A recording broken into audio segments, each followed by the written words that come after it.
Okay, so mayong hapon and ito po ang aming paaralan. This is our school. Gi-English ra.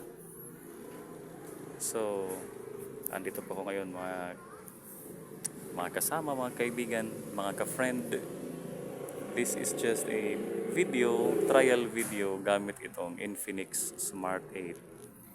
So, again, um, kayo na lang po ang humusga kung okay ba ang kuha dyan. So, maraming salamat po. And ito po ang kabuuhan ng aming kantin. Dati palang kantin na may mga vendors, pero ngayon wala na siyang vendor. Pero kantin pa rin ito, kaso nga lang may mga gamit-gamit dito na dapat kunin at ayusin para magamit siya kapag may klase na. At andito na naman sa may likuran ko ang kantin na medyo, ayun na nga, hindi medyo, sarado nga talaga. So, hanggang dito lang po. At maraming salamat po sa inyo.